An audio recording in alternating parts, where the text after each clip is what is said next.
La République démocratique du Congo ne fait toujours pas bonne figure en matière de lutte contre la corruption et les détournements des deniers publics. Le dernier rapport de Transparency International place le pays à la 169e place sur 180.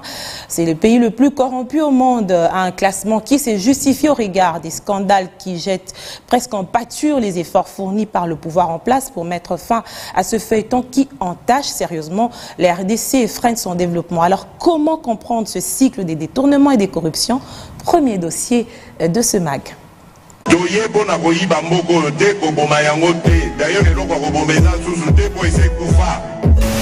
président de la République, tout est sentiment. Il en avait fait un des piliers de son quinquennat. Félix Tshisekedi faisait de la lutte contre la corruption son cheval de bataille. À son arrivée à la magistrature suprême, la situation était inquiétante. Mon prédécesseur avait désigné un conseiller spécial en la matière. J'ai beaucoup réfléchi et analysé la situation et je me suis rendu compte que ce ne serait pas efficace. Il faut un office, parce qu'il faut toute une administration avec des pouvoirs bien précis et des orientations lui donner à cet office, évidemment, pour mieux s'attaquer aux problèmes. Pour pallier les problèmes, le président de la République va mettre en place une structure rattachée à la présidence de la République, l'Agence de prévention et de lutte contre la corruption. Agence de prévention et de lutte contre la corruption, APC. La corruption est une gangrène. En effet, elle affecte négativement la confiance publique et la légitimité du pouvoir politique. Elle réduit les capacités de l'État à renforcer nos institutions qui peuvent soutenir la croissance et le développement. Une structure dont la mission est de mener des investigations, diligenter des enquêtes, mettre en place une politique répressive et préventive afin de combattre toute pratique néfaste de corruption qui desserve l'intérêt général. L'agence a initié une task force qui a pour but de favoriser la collaboration institutionnelle et opérationnelle entre services et organismes publics œuvrant dans la lutte contre la corruption, le blanchiment d'argent et les infractions assimilées. Cela traduit la ferme volonté du président de la République de mener une lutte âpre contre la corruption et le détournement des deniers publics en renforçant les structures dédiées à cette opération. On ne peut aller en guerre sans une réelle stratégie. Raison pour laquelle la RDC s'est dotée d'une stratégie nationale de lutte contre la corruption dont l'objectif global est de renforcer l'intégrité et de faire reculer la corruption d'au moins 60% à l'horizon 2026. La corruption marchant de pair avec le détournement, Félix Tshisekedi va réveiller un service qui s'endormait depuis. L'inspection générale de finances, dont la mission principale est de mener des patrouilles financières en amont comme en aval pour mettre un terme au coulage du trésor public. Aujourd'hui, 3 ans après, nous avons des avancées très significatives. Vous apprenez tous les jours du Congo tout ce qui se passe. Il y a des gestionnaires publics à un plus haut niveau qui sont mis hors d'état de nuire parce qu'ils se sont compromis dans les actes de corruption ou de détournement des deniers publics. C'est historique. Des structures dont les actions devaient être soutenues par la justice. Cette dernière devra donc jouer sa partition et de la plus belle manière. Près de 95% des cas, des rapports que nous avions transmis à la justice confirme les faits tels que l'inspection générale des finances les a relevés. Malgré ces efforts, des dénonciations sur la corruption continuent de pleuvoir. La dernière en date est celle liée au financement des travaux de construction de l'université officielle de Mbuji-Mayi, des allégations balayées d'un revers de la main par le ministre de l'Enseignement supérieur universitaire. Les travaux de Mbuji-Mayi, de Kananga, de Bunia vont faire 3 ans. Puisque là, il s'agit de la construction des universités. On commence par zéro pour terminer. Et ça concerne les homes, ça concerne les auditoires, des laboratoires. Mais là-bas, puisque c'est la première fois qu'on le fait, on va faire la voirie, on va faire l'électricité, on va faire l'eau. Et tout ça, c'est des travaux qui demandent effectivement que ça prenne un peu de temps. Moïdo Nzangi a évoqué le montant de 17 millions de dollars que devraient coûter les travaux en lieu et place de 42 millions dénoncés. Dans ces cas, il y a les gens dénoncés par l'IGF et par l'APLC, malheureusement non pris en compte à la vitesse de la justice congolaise.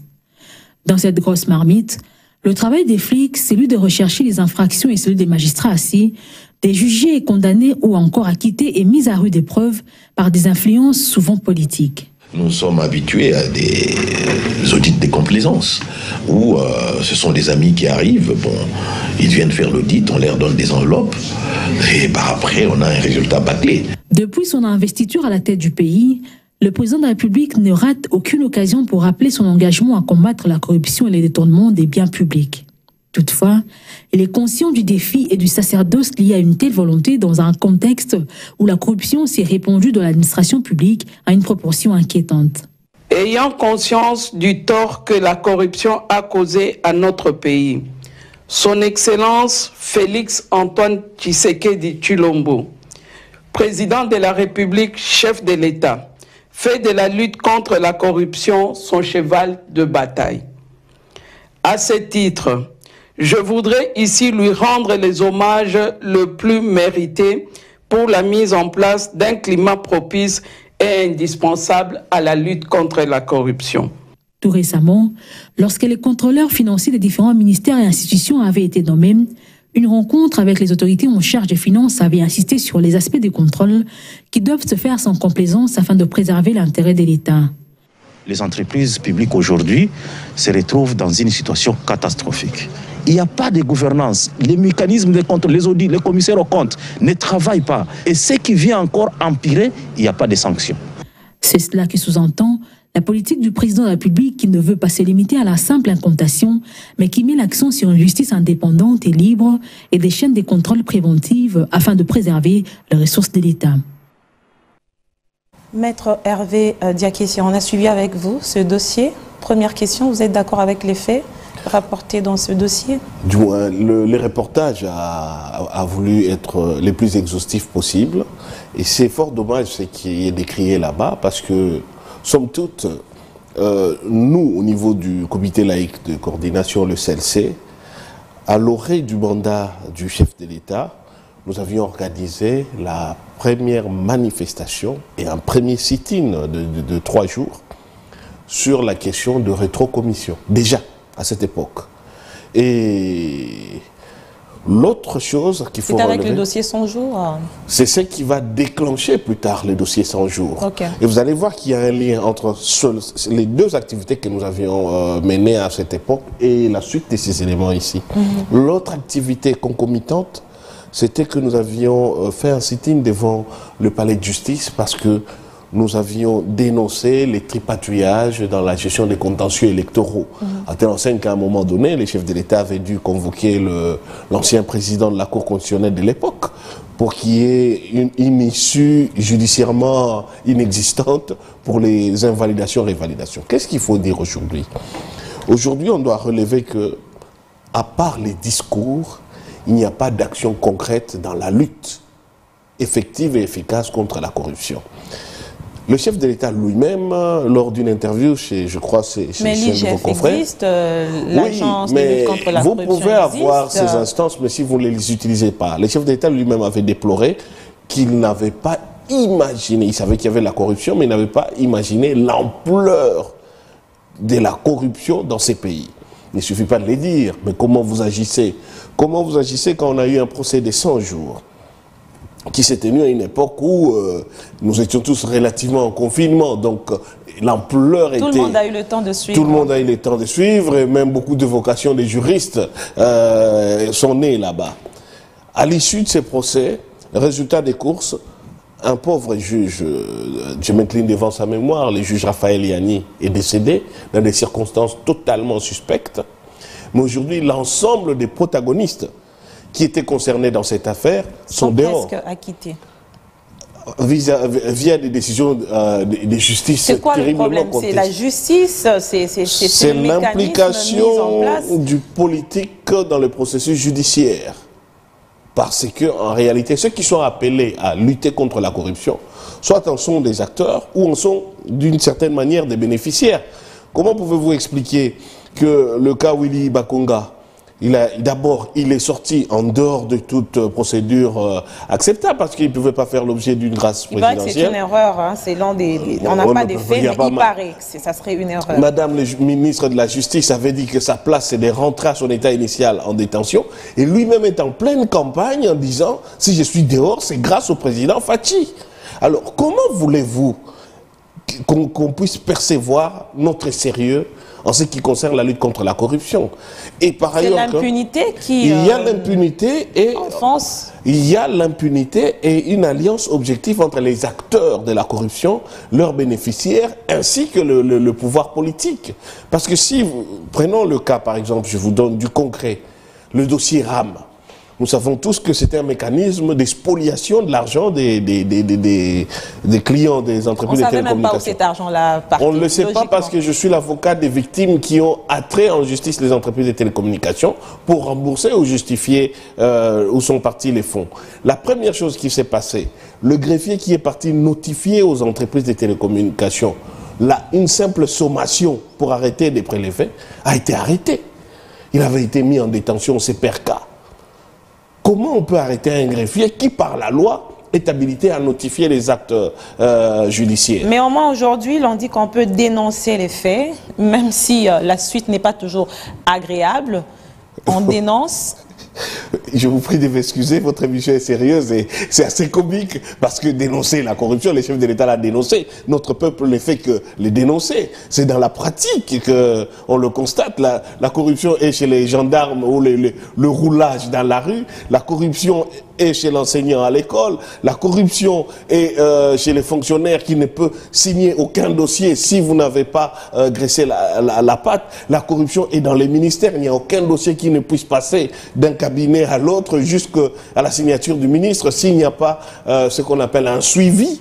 Alors, la commission et la corruption au niveau aussi de la présidence de la République. C'est là qu'on parle même des gros fonds. Alors voilà, voyez-vous, lorsque au niveau même du bois vert, il n'y a pas de sanction, qu'est-ce qu'on ferait de bois sec? Il y a un problème. Qu'est-ce que vous feriez à la place du président, par exemple? Mais il applique la loi, il a les instruments nécessaires, mais le problème, c'est qu'il veut-il sanctionner la plupart de ceux qui sont aujourd'hui dénoncés, qui malheureusement sont ses proches. Ce qui vient de se passer à Mbuji-Mayi. Bon, je ne parle même pas récemment. Les chefs de l'État étaient d'abord partis, voyez-vous, lors de la fin de l'année 2021-2022. Déjà pour le projet Tchilé-Gelou, la population du Kasaï avait dit que les chefs de l'État étaient environnés d'escrocs et des voleurs et que tout l'argent qui est envoyé là-bas est dissipé. On a assisté à des scènes de bagarres devant le barrage des Katende, voyez-vous. À cette époque, nous attendions les fameux poissons namibiens qu'on n'a toujours pas eu. L'argent est parti on ne sait où. Au moins, le ministre a été démis de ses fonctions. Les ministres avaient été démis de ses fonctions parce qu'ils n'avaient pas amené les poissons namibiens. C'est parmi les raisons. C'est parmi les raisons. Et l'argent a été ramené. Et aujourd'hui, le ministre est où? A-t-il rendu compte en justice pour cela? Donc vous rendez compte. Et ça, c'est une série ERAM. On en est où aujourd'hui? L'argent qui a été illégalement, irrégulièrement ponctionné dans les comptes et les crédits des télécommunications. Ça vous surprend que l'on dise aujourd'hui, par exemple, que cet argent-là devait financer les travaux à Mbuji-Mayi, alors que dans la ligne budgétaire, ça n'existait pas? Mais d'abord, c'est une anomalie. L'État a un budget. Il n'élabore pas avec l'argent des particuliers. Il élabore le budget de l'État. C'est une loi budgétaire qui est votée dans la Chambre parlementaire. Et après, il mobilise les recettes avec les services des taxations, les services des collectes comme l'impôt ou donc DGI, DGC et DGRAD ou les autres structures qui sont à sa disposition. Vous ne pouvez pas, d'une part, avoir créé un mécanisme qui n'a pas été ni un impôt ni une taxe, et en plus cet argent n'a pas été collecté par les services habilités par l'État, ni des GERAD, ni des DGI, ni même une quelconque structure connue, et qui n'est pas logé au compte du Trésor. Donc c'est encore une anomalie, et dont on ne connaît toujours pas la destination aujourd'hui. Alors à cette époque, premier prétexte, ce n'était pas encore Mbuji-Mayi, madame, rappelez-vous. On nous a dit que c'était pour mettre le Wi-Fi dans les universités. Nous saluons les Wi-Fi dans les universités. Peut-être qu'à cette époque, je ne m'étais pas rendu compte. Nous devons vérifier si cette déclaration n'avait pas été faite un 1er avril. Peut-être que c'était un poisson d'avril et on ne s'était pas rendu compte. Après les Wi-Fi, qu'est-ce qu'on nous a dit? Ça devrait servir à la gratuité. Et maintenant, c'est pour Mbuji-Mayi. Vous vous rendez bien compte que ce genre d'explication évolutive, ça veut simplement dire qu'on est en train de masquer. Madame Kibasa, je ne sais pas trop à quel titre elle était partie là-bas, parce qu'on l'a présentée comme belle-sœur du chef de l'État.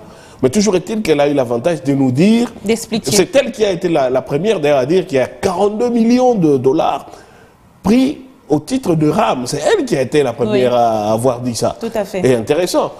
RAM nous a pris plus de 400 millions de dollars depuis la mise en place des dispositifs. Et ce n'était pas pour construire des universités.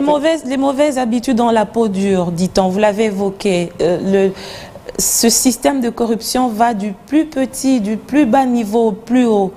Aujourd'hui, est-ce que vous pensez que si l'État met en place des mesures fortes, ça va marcher? Absolument, je le crois. D'ailleurs, voyez-vous, à l'époque même du procès des 100 jours, quelques temps après, il y avait eu quand même une certaine attitude, si pas de vertu, mais au moins des peurs. Parce que les commencements de la sagesse, c'est la peur du gendarme. Les gens commençaient à dire, attention, vous avez vu, on a frappé au plus haut sommet et nous risquons gros.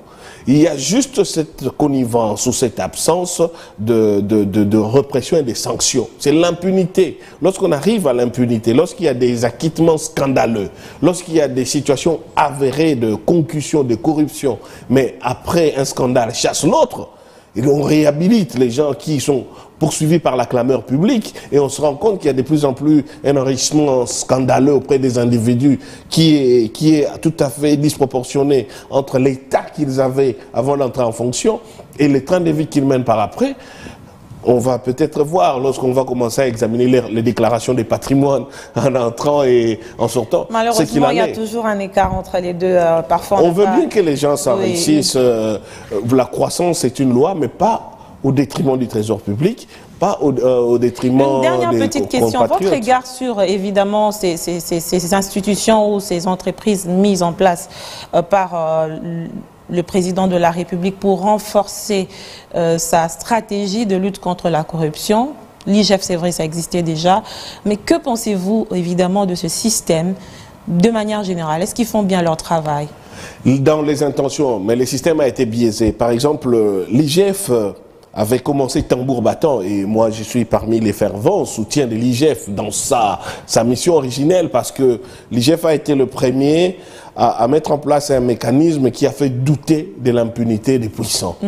Sauf que l'IGF, à mon sens, a buté sur deux situations qui ont remis en cause mon soutien inconditionnel. La première situation, c'est que l'IGF a été chassé de la présidence alors qu'il voulait... Vous avez des preuves? Il s'en était plein. C'était dans les médias. Il voulait aller auditer la présidente parce que ça faisait partie de sa mission. Il n'a pas pu le faire. Des deux, l'IGF a donné l'impression malheureuse d'être totalement sélective. C'est les bras armés du régime contre uniquement les gestionnaires qui deviennent ses opposants. Encore une fois, la politique impacte exactement, c'est ce qui est dommage. Volontés. Mais aussi, il n'y a pas que l'IGF, il y a la Cour de compte qui aurait dû aussi jouer son rôle. Si l'IGF a pris une ampleur pareille, c'est aussi parce que la Cour de compte a été inerte, elle n'a pas, surtout son parquet n'a pas été mis en place. Elle tente de se réveiller. Hein. C'est son rôle en fait. Et en dehors de ça, il faut aussi reconnaître, nous du monde judiciaire, l'inertie de nos parquets. Parce que aussi là, il faut déplorer que s'il y a beaucoup de scandales, c'est qu'il y a aussi la corruption dans la justice.